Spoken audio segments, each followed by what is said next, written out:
नमस्कार। एक बहुत बड़ी समस्या बच्चों के साथ, जब बच्चा एग्ज़ाम देने बैठता है तो उसे जो भी सब्जेक्ट है, एसएसटी है या साइंस है या इंग्लिश है, तो उनके आंसर देने में बहुत प्रॉब्लम आती है और वो आंसर ड्राफ्ट नहीं कर पाते।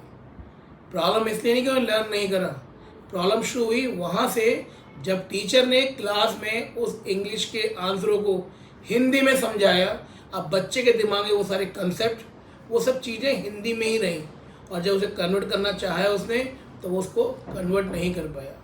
तो अगर ऐसा हो कि जो टीचर वहाँ क्लास में पढ़ा रही है वो इंग्लिश के क्वेश्चन आंसर को इंग्लिश में ही समझाए, उनका हिंदी अनुवाद ना करे, तो बच्चे के दिमाग में एक अच्छा कंसेप्ट डेवलप होगा, बच्चा बेहतर तरीके से समझ पाएगा और जब वो एग्ज़ाम देने बैठेगा तो कहीं ना कहीं वो सब बातें रिकॉल होंगी माइंड के अंदर और बच्चा एक अच्छा आंसर लिख पाएगा।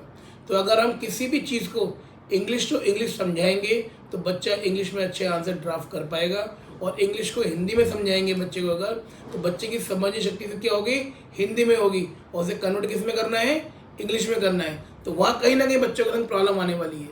तो इसलिए मेरी रिक्वेस्ट है कि सभी टीचर जो इंग्लिश मीडियम स्कूल में पढ़ा रहे हैं वो इंग्लिश टू इंग्लिश समझाएं बच्चों को, ताकि बच्चा जब एग्ज़ाम बैठे तो आपके बताए हुए सारे वो शब्द, सारी वो बातें, सारी वो लाइन बच्चों को रिकॉल हो और वो बेहतर तरीके से उनके आंसर्स लिख पाए।